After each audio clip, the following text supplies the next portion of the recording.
Happy Saturday.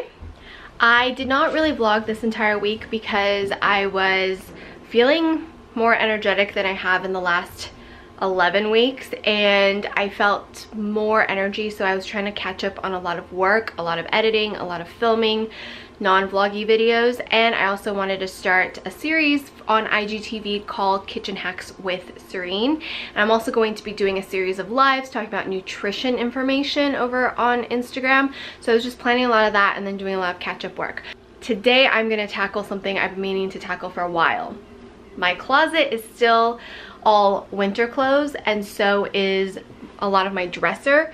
And then this is a bin of summer clothes that has been in the garage. I need to decide what I can fit into still, what I might donate or resell, and also what is gotta go for winter and store that. I do rent most of my clothes from Rent the Runway, but I have a lot of basics that I keep around that I wear year round or seasonally. But most of my clothes for events, filming, things like that, it's all from Rent the Runway. And I have a whole review video of Rent the Runway when I first got it last summer or last spring, and I'll link that in the cards and in the description box for you guys if you want to check that out. I did do an updated review video back in early February.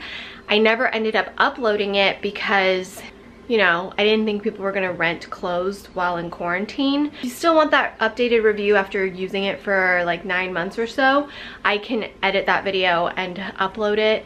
I'm clearly still using Rent the Runway. I'm a fan of it, even through quarantine, especially now that I'm gonna be pregnant and my size is gonna be changing. They have a lot of maternity clothes and stuff like that too. My top drawer is underwear and bralettes and bras. This drawer is all socks. So this is just probably gonna stay the way it is. Down here are flannels, sweats, sweaters, sweatshirts. I don't think I'm gonna need any of these until fall or winter. So I'm gonna pull these out. I'll probably pull some of my thicker sweatshirts out. I think I'm gonna keep flannels around because if I ever get to go to the beach again, it's nice to have.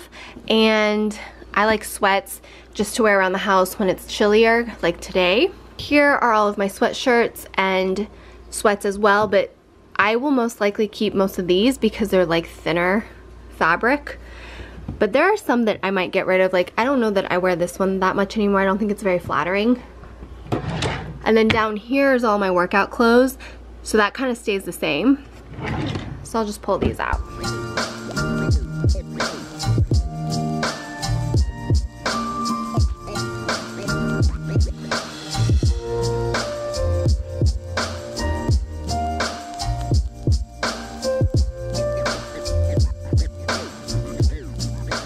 So for step 2, I have to go into the closet and kind of just go through things and decide what is most likely not going to be worn until fall or winter.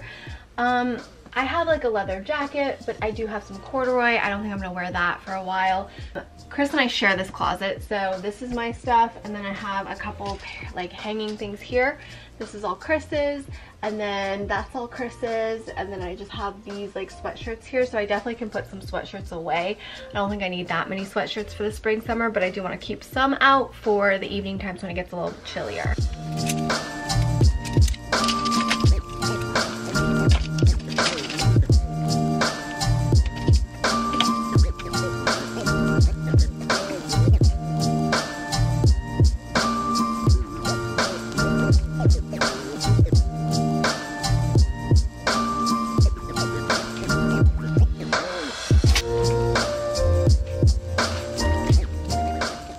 So this is all of stuff I don't think I will get to. One, I don't think I'm going to be able to fit into these jeans for a while. And then a bunch of winter, fall types of clothes. Those are items that I don't really love and I think I'm going to donate. And then there's a bunch of sweaters over there that I have to figure out where I'm going to put because I do want to keep that little pile out still. So I'm going to go through my spring, summer clothes now.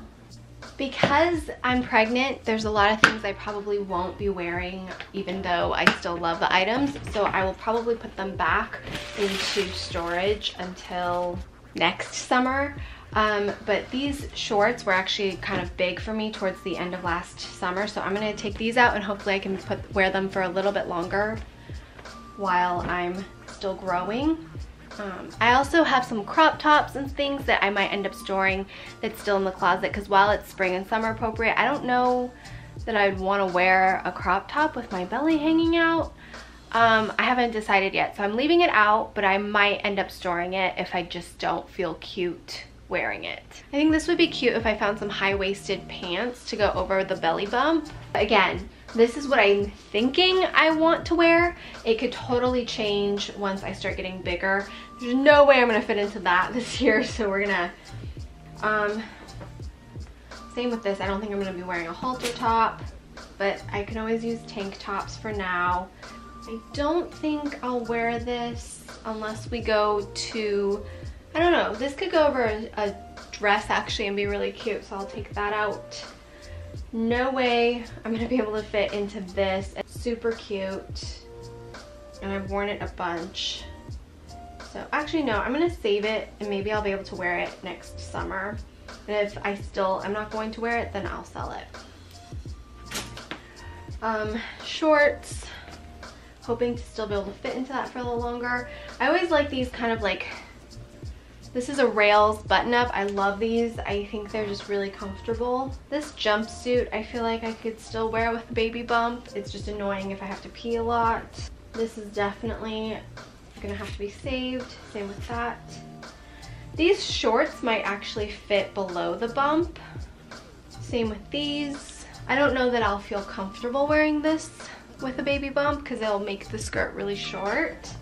Love this dress from Reformation. Again, probably just gonna save it. I might be able to fit into this because it's a wrap dress. It's just a matter of like how boobalicious this is, so I'm gonna take it out. I feel like my bathing suits will still fit, so I'm gonna take my bathing suits out. Maybe not the super revealing ones. Oh, this, I totally forgot I had this. This is gonna be so comfortable while pregnant, this jumpsuit from Show Me Your Moo Moo. I feel like this is still really comfortable, so I will wear that. Same with this. I love Show Me Your Moo Moo, even when I'm not pregnant, but even more so now that I'm gonna be pregnant. I think I can still get away with this for a little bit longer, so I'm gonna pull this out. This dress I got a few years ago from Billabong, and I just don't think these high-waist Reformation shorts are gonna go on this waist anytime soon. I'm gonna start putting the summer things I love that I'm not ready to part with, but it's just not gonna happen this summer because of being pregnant.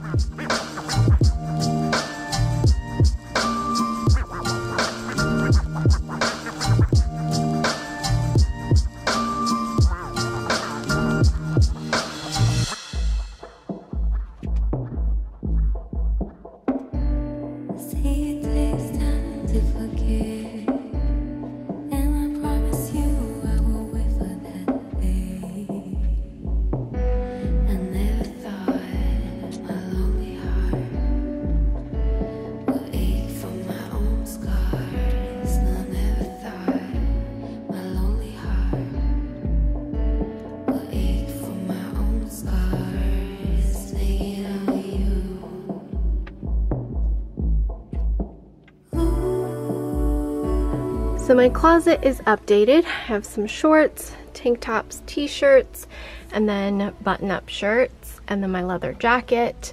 Then I updated all of my flannel, and my hoodies are up there. And then I need to decide what to do with these. I think I'm gonna store this one because it's really thick, and then just keep these two sweatshirts out. I have all of my dresses. I kept one blazer out just in case I wanted to put it over something. Just kind of like spread out the clothes a bit. So these are all dresses. These are two pieces from Rent the Runway that I currently have rented. So I'm gonna pull everything out and kind of refold this. I'm actually going to also put this in the winter pile.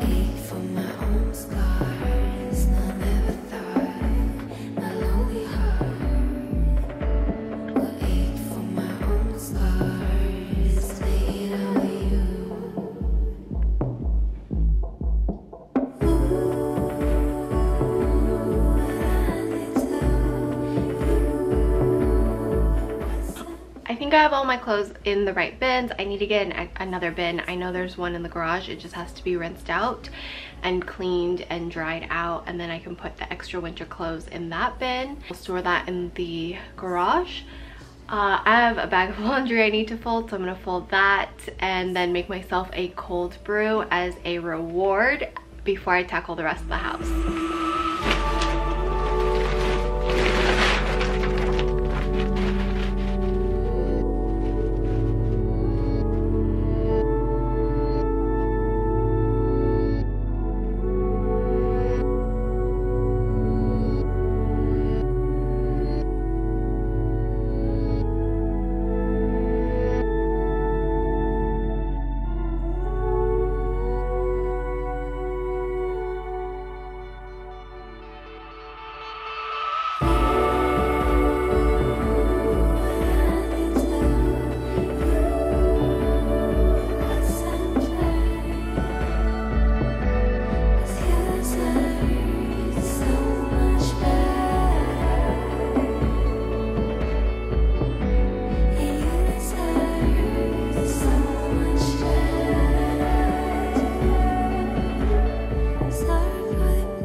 I've put all my clothes away, so I am just going to spray my tub because I like to spray it and let it kind of soak, and then when I shower later tonight, all I have to do is take a sponge and kind of rinse and scrub. So this was from a SPF, a spray-on SPF that had a tint to it, and it just made my tub look so dirty. So this is the Method Foaming Bathroom Cleanser. It's not the cleanest product, but it's better than conventional, and I'm using it up, and then I will find a cleaner option. I think it's time for a cold brew as a treat before I continue my cleaning. But when I make my cold brew, I'm actually going to run my little robot vacuum to try and get some of the dust off the hardwood floor, and this way it won't be as much effort. This little Depop from my brother a few years ago, although I don't know what's going on with it. It's been acting up. Okay, so I'm gonna run that while I make my cold brew.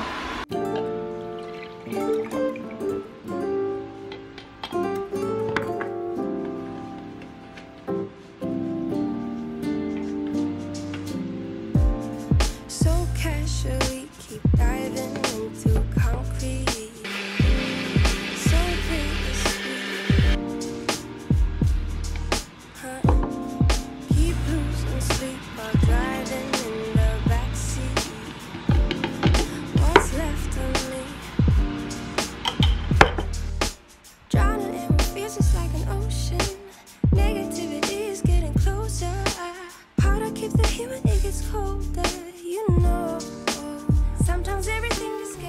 So I used the little robot thing downstairs and it collected quite a bit of dust. I just feel like the house gets really dusty, so I bought one of these reusable dusters. I'm gonna dust all the bedrooms and everything first, and then I'll probably go back to cleaning my...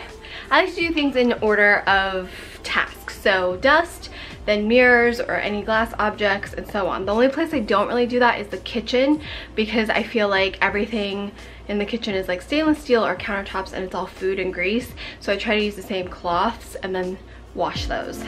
Keep losing sleep, I'm manic dream at midnight. So hard to please. Drowning in fears, it's like an ocean. Negativity is getting closer. Powder keeps the heat when it gets colder. You know, sometimes everything just gets hard. Sometimes everything just gets hard. Feeling like I'm missing some parts. They just keep getting much darker. Even when I'm down in the low, I remember what you were saying. Sometimes all you need is a spark, and maybe just a better kind of bitter.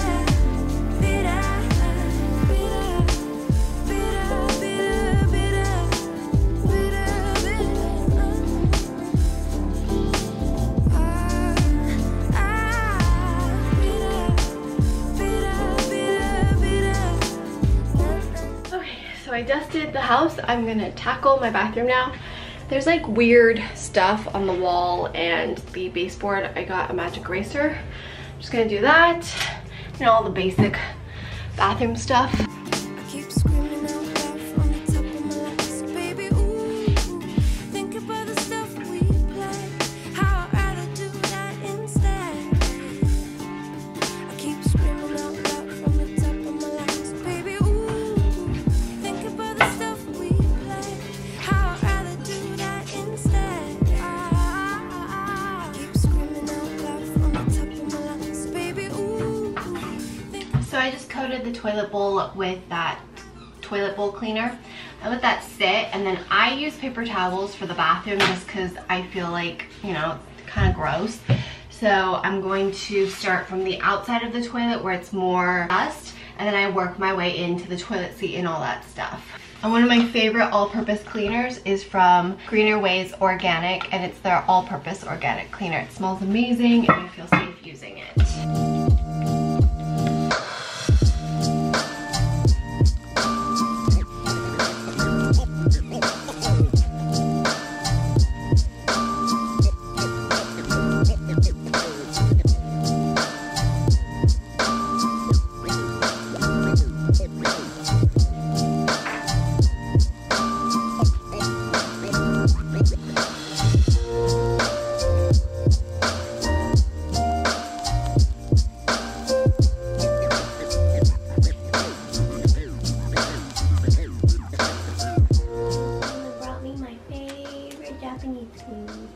I ate that. I came upstairs to pee, and then I texted him and said, "Can you bring me my Smart Sweets?" And he was like, "Why are you up here?" I'm like, "I had to pee." And he's like, "You couldn't come back downstairs?" I'm like, "Well, I most likely will have to pee again." These are 3 grams of sugar, but here's the deal. If you're diabetic, I don't know that this isn't going to trigger your insulin level. If you're just trying to avoid sugar and find a better option for gummies, these are good. Or there's a video on how you can make your own. Oh, I taught you guys how to make your own. I'm just so lazy right now. It's Sunday, late afternoon at this point. I've tried to restart this vlog a couple times.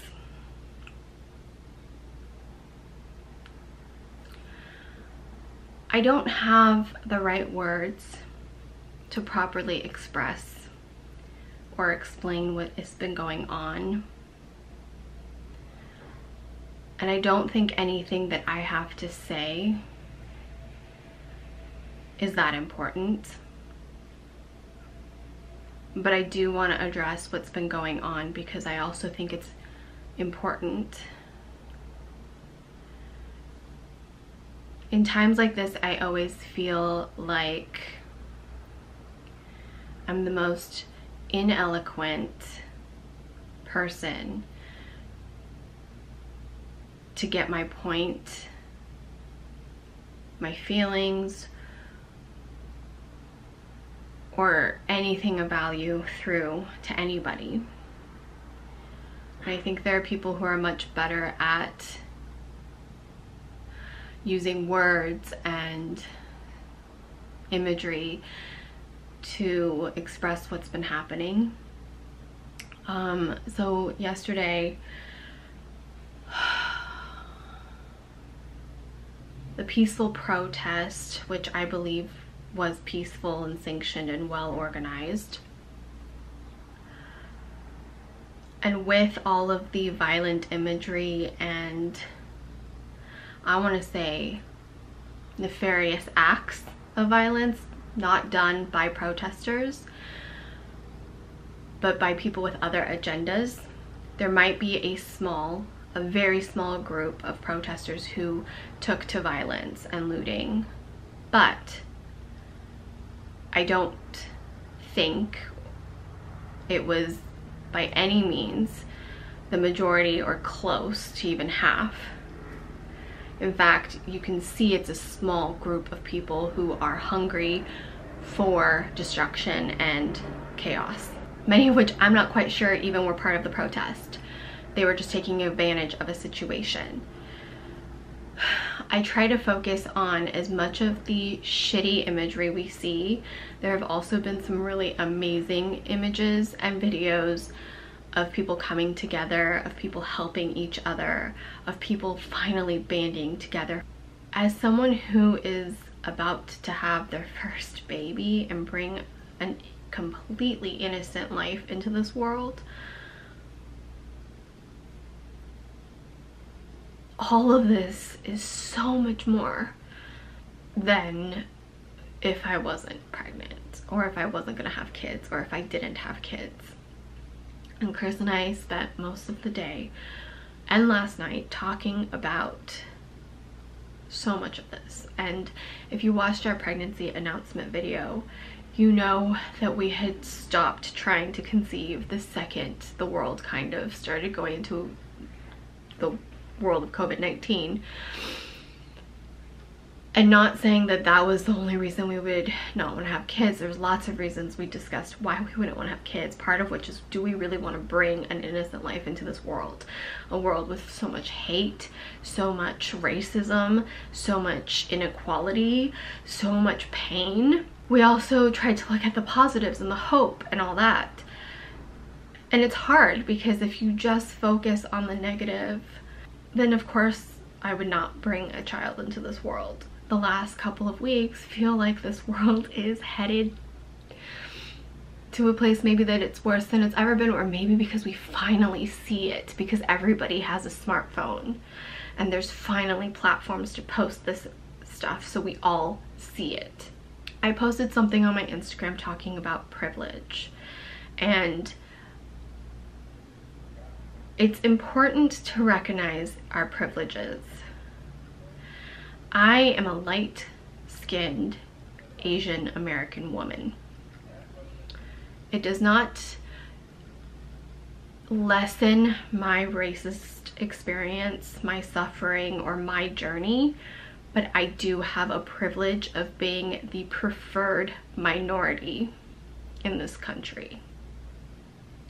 Even in Asian cultures and Asian countries, if I were to visit, because I am lighter skinned. Just like as a white man, Chris has certain privileges. It's what we do with recognizing that privilege. It's how we react when we see injustice happening, and it's how we teach within our own home, and how we raise our kids, and how we speak up when people are misinformed or misguided or saying something that is harmful. It's sticking up for others when they can't be heard. I used to come from a place of anger first. By reacting out of anger for everything and not taking the time to fully digest what I was dealing with, I would react out of anger, which ended up hurting myself, those I love, and strangers all the way through my 20s. Anger was my go-to emotion, and I've worked very, very hard to change that. I understand wanting to react out of anger. I really understand wanting to react in violence. Me reacting out of anger or violence right now won't help anybody. So the only thing I can do is promise that if I see something wrong, I will say something and do something with my privilege. I will make mistakes. I think most of us will. That's what Chris and I have decided. And he and I talked about what we would do if we witnessed injustice happening in front of us. Talking about it with your household, talking about it with your family, talking about it with your friends, your close friends, your relatives. And I grew up very angry because I felt that there was a lot of injustice happening within my own home, within my own community. I feel like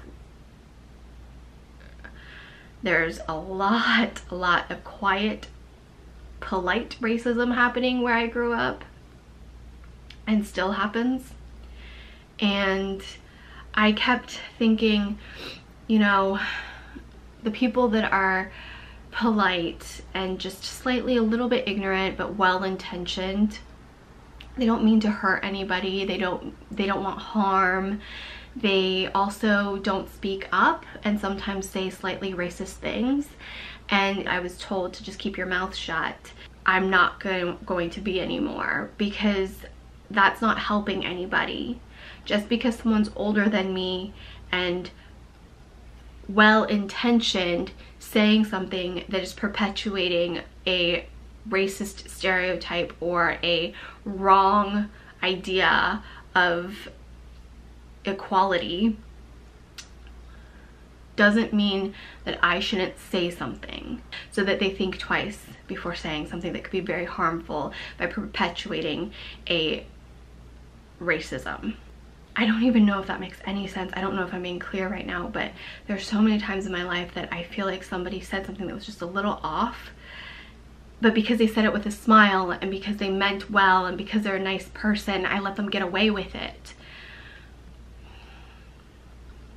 And I'm not saying I'm gonna attack them. I'm not saying I'm gonna be angry and berate them and call them a racist. It's not about attacking these people. It's not about attacking an individual who just said something because they probably didn't know better or because they grew up in a position to not know better. We can't change people by attacking them necessarily, but we can change people by opening up a discussion and telling them how it's wrong and it's not okay. Now, if that person continues to do it with a smile, then they're fucked up. I don't even know where I'm going to end up going with this vlog. I just think I should probably end the vlog now, because there's not much I can say, and I'm sure I've offended somebody or I have not said enough for some people. I think I'm just going to end the vlog now.